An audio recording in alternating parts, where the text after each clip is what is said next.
Okay dear students, अब next हम लोग स्टार्ट करते हैं। लिनेजोलिड को हम लोगों ने किस में दिया था? जब वैंकोमाइसिन रेजिस्टेंस स्टेफाइलोकोकस ऑरियस का एक यहाँ पर चेन बना था, उसके बाद हम लोगों ने क्या स्टार्ट किया था कि हम लोग उसको क्या दे सकते हैं, लिनेजोलिड और डेप्टोमाइसिन हम लोग वहाँ पर पेशेंट को दे सकते हैं। जिसके बाद अब हम लोग क्या करते हैं, अब हम लोग पढ़ेंगे कि लिनेजोलिड क्या है, वैंकोमाइसिन क्या काम करती है, इनके बारे में अब हम लोग क्या करते हैं बच्चों, थोड़ा थोड़ा सा देख लेते हैं। ठीक है, अगर मैं आप लोगों को सबसे पहले बात करता हूं वैंकोमाइसिन की, किसकी बात करूं बच्चों? वैंकोमाइसिन की।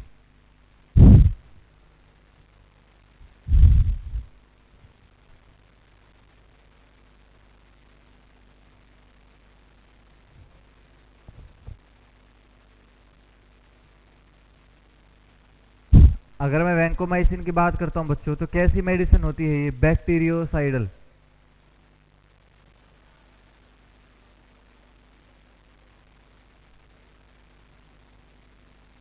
कैसी मेडिसिन होती है बच्चों ये? बैक्टीरियोसाइडल मेडिसिन होती है। और किस फॉर्म में होती है ये? इंजेक्टेबल फॉर्म में होती है। ठीक है, किस फॉर्म में होती है ये? इंजेक्टेबल फॉर्म में। बैक्टीरियोसाइडल मेडिसिन है, इंजेक्टेबल है। दूसरा अगर मैं बात करता हूं बच्चों, high loading dose. High loading dose दिया जाता है। क्यों? Due to high volume of distribution. क्योंकि बच्चों मेडिसिन कैसी होती है? ज्यादा डिस्ट्रीब्यूट होती है। कैसी होती है मेडिसिन? ज्यादा डिस्ट्रीब्यूट होगी। हाई वॉल्यूम ऑफ डिस्ट्रीब्यूशन की वजह से कैसी डोज दी जाती है इसकी? हाई लोडिंग डोज दी जाती है। तो इस कंडीशन में, वैंकोमाइसिन की कंडीशन में, जो लोडिंग डोज होगी directly proportional to volume of dose, high volume of dose, ये क्या करेगी? एक दूसरे के क्या करती है? डायरेक्टली प्रोपोर्शनल रहती है। नेक्स्ट मेडिसिन की अगर मैं बात करता हूं आप लोगों से, कैसी मेडिसिन होती है ये? हाईली आयोनाइज्ड मेडिसिन होती है। कैसी मेडिसिन होगी बच्चों? हाईली आयोनाइज्ड मेडिसिन होगी। मैं आप लोगों से एक और बात करता हूं बच्चों की, इसका मेन कोज क्या करती है ये जो वैंकोमाइसिन है क्या कोज करती है? Redmayne syndrome. क्या कोज करती है बच्चों? रेडमैन सिंड्रोम कोज ये करती है। अच्छा, कैसे कोज करती है ये रेडमैन सिंड्रोम? अब सबको पता होना चाहिए क्या कोज करती है ये रेडमैन सिंड्रोम। देखो बच्चों, अगर हम लोग किसी पेशेंट को कोई भी रैपिड इंजेक्शन देते हैं, सबको क्लियर दिखाई दे रहा है क्या? अगर इसका रैपिड इंजेक्शन दिया गया, वेट अ मिनट में इसको थोड़ा सा क्लियर कर देता हूं।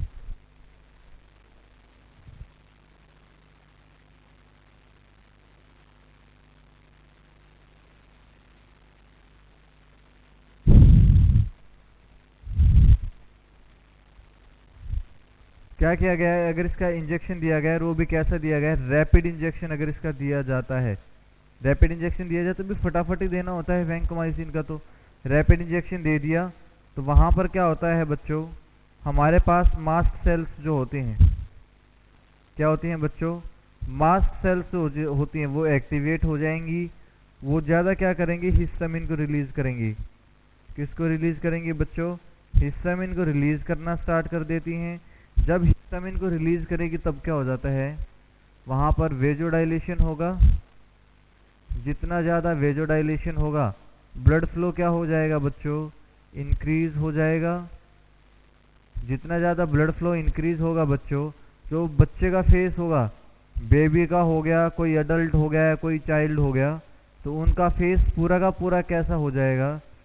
पूरा का पूरा उनका फेस रेड हो जाएगा, becomes red.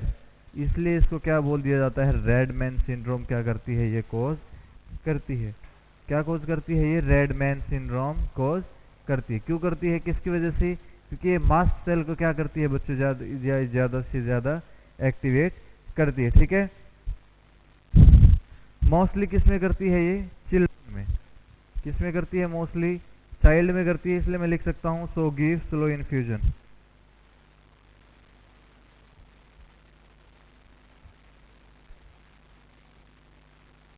So give slow infusion. तो इस कंडीशन में आप क्या करोगे बच्चों को? वहां पर हम लोग क्या करते हैं? स्लो इन्फ्यूजन वहां पर देंगे। ये आप लोग ज़्यादातर याद रखना। दूसरा इसका साइड इफेक्ट क्या आता है बच्चों, एक तो क्या है इसका साइड इफेक्ट, रेडमैन सिंड्रोम कोज करती है ये। दूसरा आता है ये ऑटोटॉक्सिसिटी कोज कर सकती है। क्या कोज कर सकती है, ऑटोटॉक्सिसिटी। और नेफ्रोटॉक्सिसिटी क्या कर सकती है, ये कोज कर सकती है। देखो हमने किसके बारे में पढ़ा बच्चों अभी तक, ये सारा का सारा सेल वॉल इनहिबिटर्स के बारे में हम लोगों ने पढ़ लिया। किसके बारे में पढ़ा है, सेल वॉल इनहिबिटर्स के बारे में हम लोगों ने पढ़ा। नेक्स्ट आता है प्रोटीन सिंथेसिस इनहिबिटर्स। क्या आएगा बच्चों, प्रोटीन सिंथेसिस इनहिबिटर्स।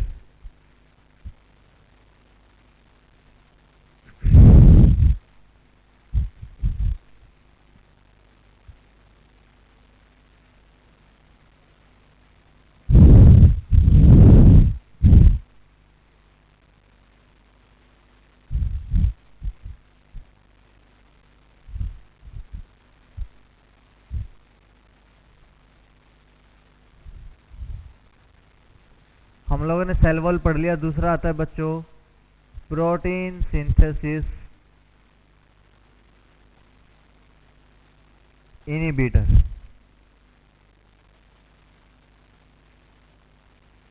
देखो बच्चों क्या होता है, देखो ध्यान से सुनना आप इस प्रोसेस को।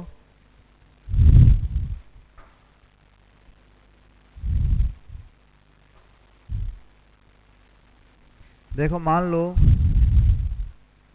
ये हमारी कोई सेल है,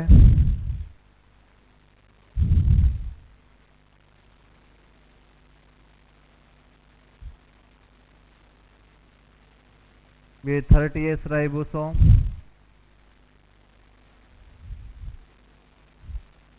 ये 50S राइबोसोम। बनाया तो है नहीं, लिख दिया पहले ही।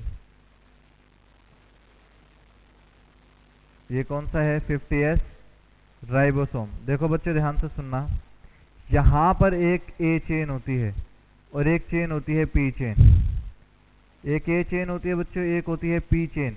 देखो हमारे पास जो दो चेन होती हैं, एक ए चेन बोला जाता है जिसको हम लोग क्या बोल देते हैं बच्चों, एक्सेप्टर चेन। कौन सी चेन बोला जाता है, ये ए चेन, ये पी चेन। यहाँ पर क्या होता है, टी आर एन ए।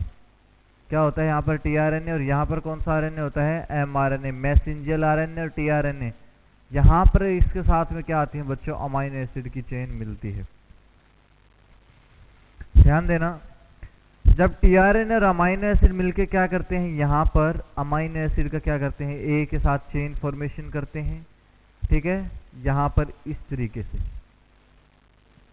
तो इस तरीके से जब ये करते रहते हैं, ध्यान से सुनते चले जाना। अब यहाँ पर जब कुछ ऐसी कंडीशन आप लोगों को दिखाई देती है बच्चों, तो होता क्या है इसको हम लोग क्या देते हैं, फर्स्ट प्रोसेस का नाम दे देते हैं।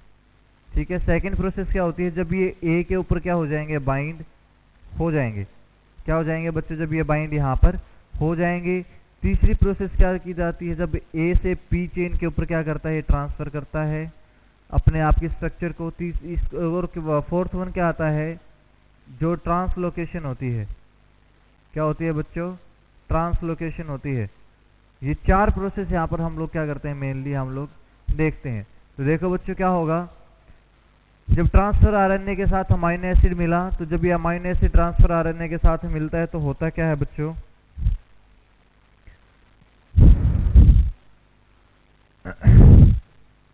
ये क्या करेगा, पेप्टाइड बॉन्ड की फॉर्मेशन करने की कोशिश करेगा।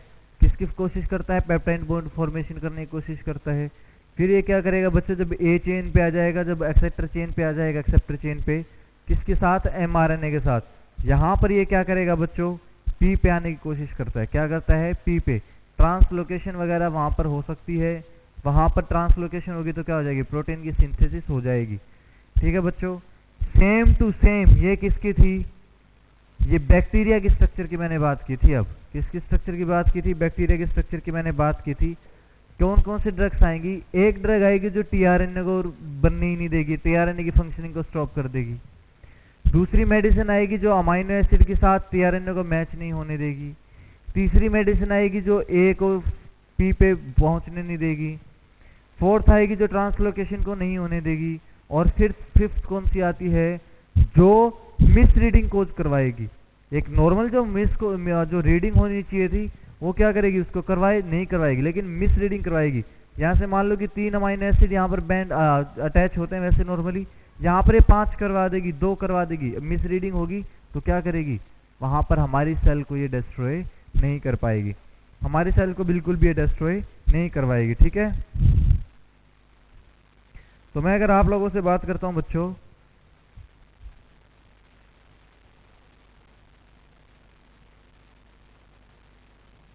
देखो प्रोटीन सिंथेसिस इनहिबिटर्स में मोस्टली क्या होती हैं बच्चों, ऑल मेडिसिन आर बैक्टीरियोस्टेटिक। इस कंडीशन में सारी मेडिसिन कैसी होती हैं बच्चों, बैक्टीरियोस्टेटिक, सारी की सारी बैक्टीरियोस्टेटिक होंगी एक्सेप्ट अमाइनोग्लाइकोसाइड्स। किसको छोड़ के, खाली अमाइनोग्लाइकोसाइड्स को छोड़ करके। लेकिन समटाइम्स क्या हो सकता है, मैक्रोलेट्स वो भी क्या करती हैं, can also act as bacteriostatic. Aminoglycoside क्या होती हैं, बैक्टीरियोस्टेटिक नहीं, bacteriocidal, sorry.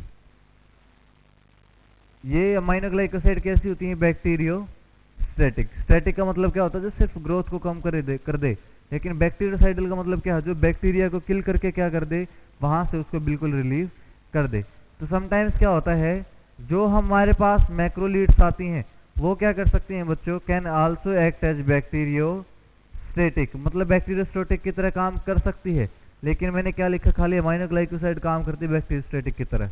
Sometimes macrolide can also act as bacteriostatic with lower dose, with lower dose. अगर हम लोग लोअर डोज के साथ क्या करते हैं बच्चों, अगर इनको हम लोग देंगे, किसको, मैक्रोलीड को अगर हम लोग देते हैं, तब तो बैक्टीरियोस्टेटिक का काम करेगा। But if given in higher doses,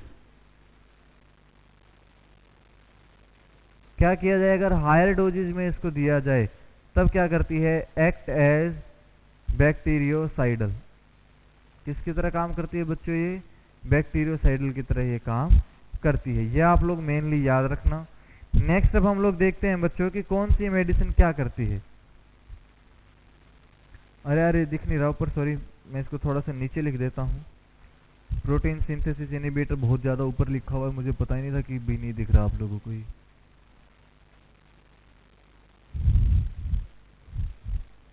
मैं लिख देता हूं यहीं पर प्रोटीन, अब दिखेगा।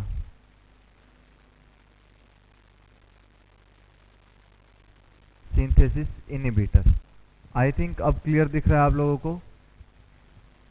अब मैं बात करता हूं कि कौन सी मेडिसिन काम करती है, कहां पर करती है, और कौन सी मेडिसिन कहां पर काम नहीं करेगी।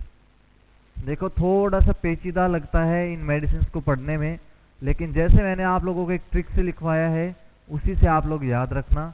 और ये याद रखना है कि आप लोगों को डोज वगैरह है ये आप लोगों को नहीं भूलनी है, क्योंकि एंटीबायोटिक्स में होता क्या है, मेन काम हमारा क्या होता है, एक तो कहां पर काम करेगी, दूसरा इसकी डोज क्या है, तीसरा इसका नर्सिंग रिस्पॉन्सिबिलिटी क्या आता है। तो देखना बच्चों, सबसे पहले अगर हम लोगों ने क्या किया, if tRNA is not bind with amino acid, अगर टीआरएनए ने क्या नहीं किया, अगर वो किसके साथ बाइंड नहीं किया, अमाइनो एसिड के साथ बाइंड नहीं किया, या मैं क्या बोल सकता हूं, if tRNA is not functioning, is not functioning, अगर टीआरएनए क्या नहीं कर रहा, कोई फंक्शनिंग नहीं कर रहा, तो वहां पर अमाइनो एसिड की चेन नहीं बनेगी, amino acid chain will not be form. ठीक है बच्चों, अमाइनो एसिड की चेन नहीं बनेगी। अगर if amino acidic chain is stopped, अगर अमाइनो एसिड की चेन को क्या कर दिया जाए, रोक दिया जाए, क्या कर दिया जाए बच्चों, अगर इनको बोल दिया जाए, रोक दिया जाए, चेन इज स्टॉप्ड और ब्लॉक्ड, स्टॉप क्या लिख सकते हो, ब्लॉक, यहां पर क्या नहीं होगा बच्चों, peptide bond formation will not take place, peptide bond की फॉर्मेशन क्या होगी, वहां पर नहीं होगी, peptide bond formation will also not take place. ये आप लोग ज्यादातर याद रखना। अगर पेप्टाइड बॉन्ड की फॉर्मेशन नहीं होगी बच्चों, तो वहां पर क्या होता है,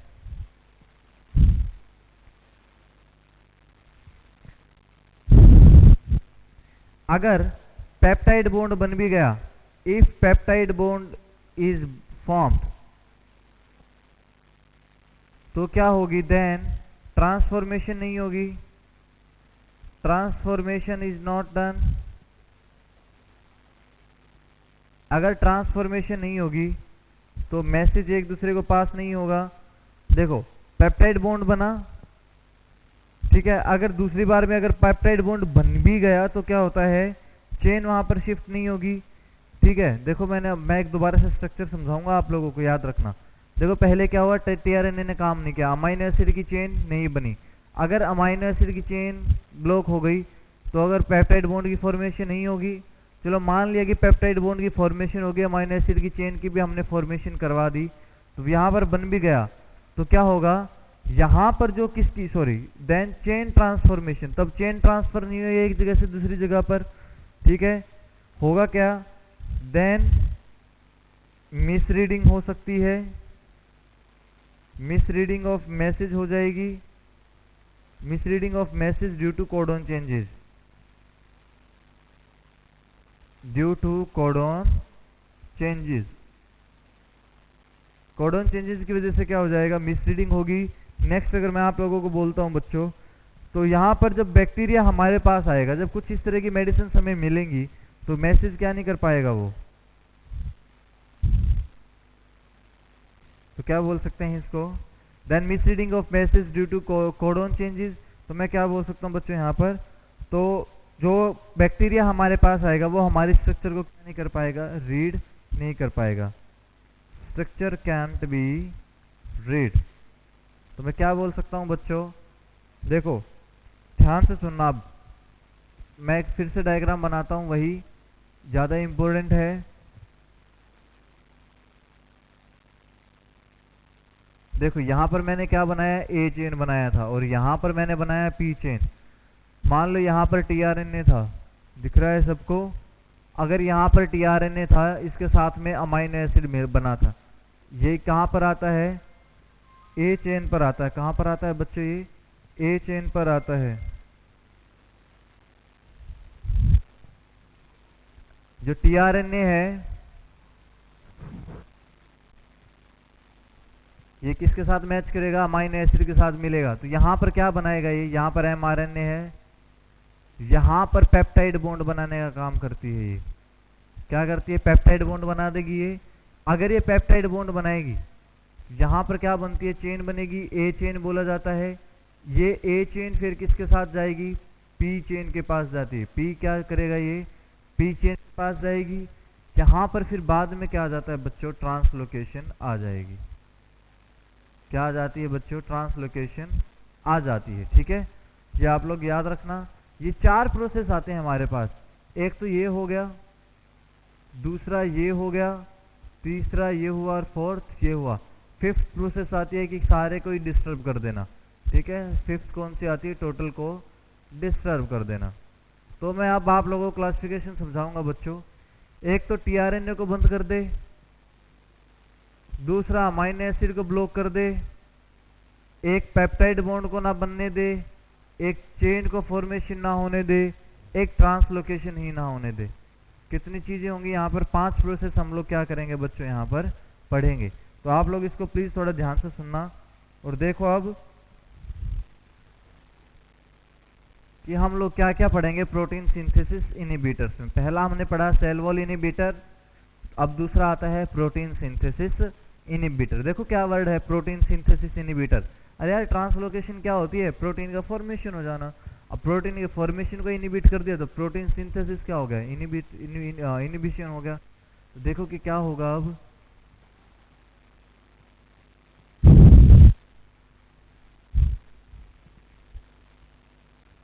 तो बच्चों क्या आता है कि हमारे पास 5 मेडिसिन इसमें हम लोग क्या करते हैं, यहाँ पर मेनली पढ़ते हैं। LTCMA प्रोटीन सिंथेसिस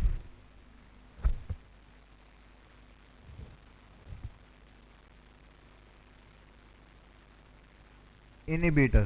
कितनी आती है यहाँ पर? 5 आती हैं, L T C M A। L से आता है लिनेजोलिड, T से आता है टेट्रासाइक्लिन, C से आता है बच्चों सेफेलोस्पोरिन। क्या आता है? सेफेलोस्पोरिन। M से आता है मैक्रोलेट्स, और A से आता है बच्चों अमाइनोग्लाइकोसाइड।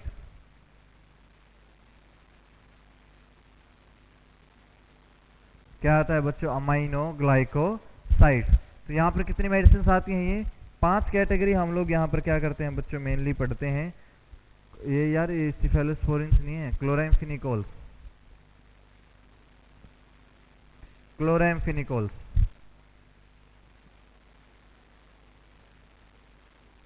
और मैक्रोलाइड्स के साथ में एक और मेडिसिन यूज की जाती है, क्लिंडामाइसिन। ये पहली हुई, दूसरी, तीसरी, चौथी और 5वीं। देखो बच्चे लिनेजोलिड क्या करता है? अब हमारे पास 5 ऑप्शंस आते हैं।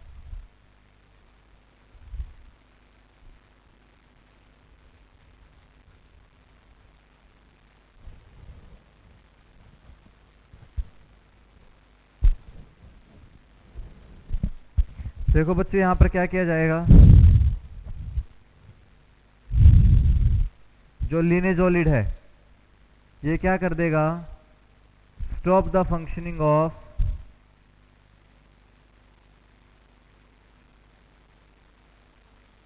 Transfer RNA.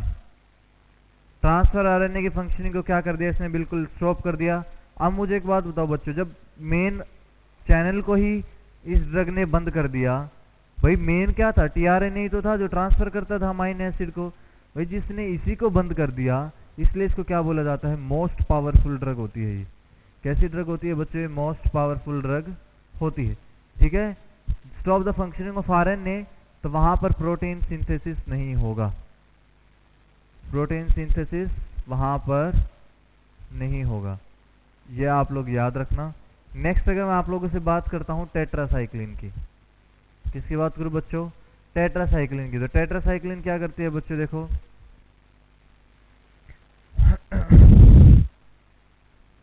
मैंने दूसरा प्रोसेस आप लोगों को बताया था कि ट्रांसफर आरएनए के साथ में अमाइनो एसिड मिलके क्या करेगा? अमाइनो ए चेन पर आ जाता है। देखो मान लो कि हमने ट्रांसफर आरएनए की फंक्शनिंग को स्टॉप नहीं किया, हमने डायरेक्ट उसको टेट्रासाइक्लिन दे दी। यहां पर क्या होगा? ये जो अमाइनो एसिड की अटैचमेंट होगी, अमाइनो एसिड अटैचमेंट और binding is inhibited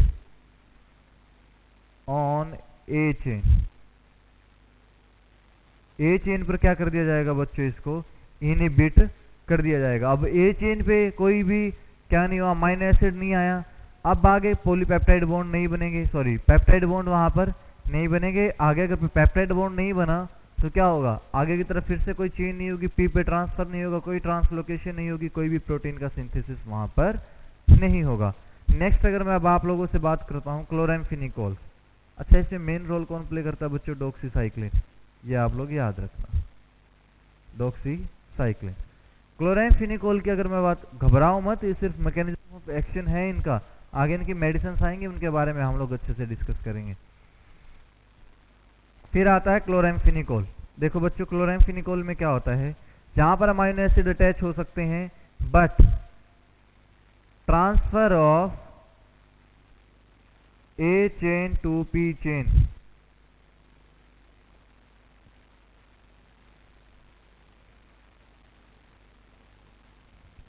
is blocked, no peptide bond formation. कोई पेप्टाइड बॉन्ड का फॉर्मेशन नहीं होगा। ठीक है बच्चों, अगर पेप्टाइड बॉन्ड बन भी गया, इफ पेप्टाइड बॉन्ड बन भी गया, if peptide bond is form, तब वहां पर क्या हो जाएगा? Translocation blocked.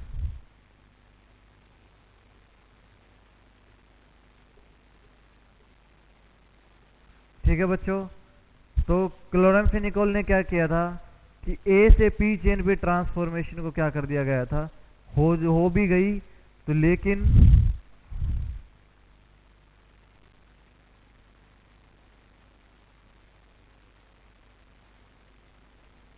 क्लोराम्फेनिकोल ने कोई पेप्टाइड बॉन्ड का फॉर्मेशन नहीं करने दिया और मैक्रोलिड क्लिंडामाइसिन ने ट्रांसलोकेशन को ब्लॉक कर दिया। अब रह गए अमाइनोग्लाइकोसाइड्स।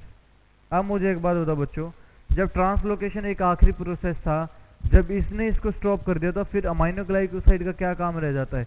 तो अमाइनोग्लाइकोसाइड का क्या काम रह जाता है बच्चों? देखो, अब हम लोगों ने सब कुछ देख लिया था। ये डायग्राम हमने ऐसे बनाया था कुछ, जहां पर मैंने mRNA लिखा था बच्चों, लिखा था कुछ इस तरीके से। mRNA ये इंफॉर्मेशन को रीड नहीं कर पाएगा। क्या नहीं कर पाएगा? ये इंफॉर्मेशन को रीड नहीं कर पाएगा। तो मैं क्या लिख सकता हूं? अमाइनोग्लाइकोसाइड्स क्या करती हैं? Blocks mRNA functioning. mRNA की फंक्शनिंग को क्या कर देंगे? ब्लॉक कर देंगे, जिसकी वजह से मैसेज को क्या नहीं कर सकता? Can't read the message.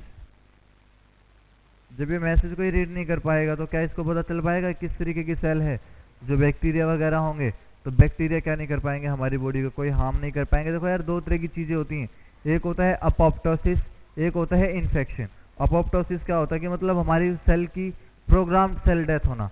Programmed cell death होना मतलब कि खुद की सेल से क्या होता है, जो लाइसोसोम होते हैं वो क्या करते हैं? लाइसोजाइम एंजाइम से निकालकर वहां पर क्या करते हैं? उनको ज़्यादा ब्रेक करने का काम करते हैं। मतलब प्रोटीओलाइटिक एंजाइम की तरह काम करता है वो, जो प्रोटीन्स के हमारी सेल्स बने तो उसको ब्रेक करने का काम करता है। एक आता है इन्फेक्शन, जो बाहर से किसी ऑर्गेनिज्म की वजह से क्या हमारी बॉडी में कोई इन्फेक्शन हो, तब हमारी सेल्स को क्या होता हो? कोई लॉस होता हो या नेक्रोसिस वहां पर होता हो। तो इन्फेक्शन से मेनली क्या हो सकता है? नेक्रोज हो सकता है, और एपोप्टोसिस से क्या हो सकता है? सेल प्रोग्राम्ड डेथ हो सकती है। अब हम लोग सबसे पहले बात करते हैं बच्चों मेडिसिन के बारे में। जो सबसे पहले अब हम लोग स्टार्ट करते हैं टेट्रासाइक्लिन्स के बारे में अब हम लोग पढ़ेंगे।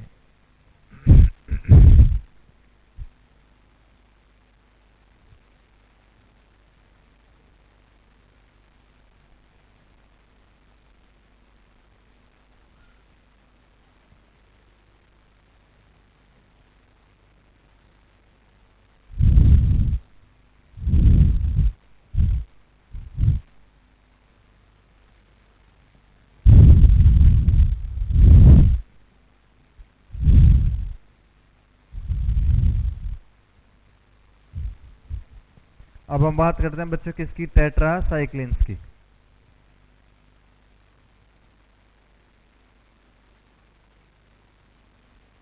देखो टेट्रासाइक्लिन्स में कितनी मेडिसिन आती हैं बच्चों? दो आती हैं बच्चों। एक आती है डॉक्सीसाइक्लिन और दूसरी आती है डेमेक्लोसाइक्लिन। डेमेक्लोसाइक्लिन, इसका दूसरा नाम भी होता है डिक्लोमाइसिन। डिक्लोमाइसिन, ध्यान देना, ये किसकी ड्रग ऑफ चॉइस होती है बच्चों? ड्रग ऑफ चॉइस ऑफ एक मेन इंपॉर्टेंट डिजीज आती है हमारी, वो आती है बच्चों हमारी एंडोक्राइन के एक मेन डिसऑर्डर आता है SIADH. Drug of choice in SIADH। SIADH SIADH की क्या है? मेन ड्रग ऑफ चॉइस रहती है। या आप लोग क्वेश्चन मार्क कर लेना, यही पूछा जाता है। डॉक्सीसाइक्लिन, देखो डॉक्सीसाइक्लिन क्या होती है बच्चों? थोड़ा ध्यान से सुनना।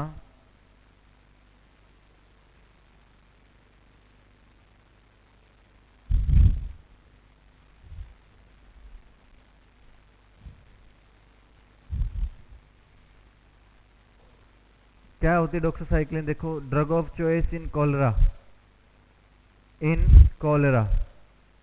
ड्रग ऑफ चॉइस क्या होती है? कॉलरा में। इसको और कहाँ यूज किया जा सकता है बच्चों? PID में भी इसको यूज किया जा सकता है। कहाँ पर यूज किया कहाँ पर यूज किया जा सकता है? इसको PID में यूज किया जा सकता है। अब ध्यान से देखो बच्चों कि क्या होता है। बट पेल्विक इन्फ्लेमेटरी डिजीज, क्या मतलब इसका? Pelvic inflammatory disease. अब ये जरूरी नहीं है कि यार कोई प्रेग्नेंट फीमेल हो तो उसी में ही हो ये।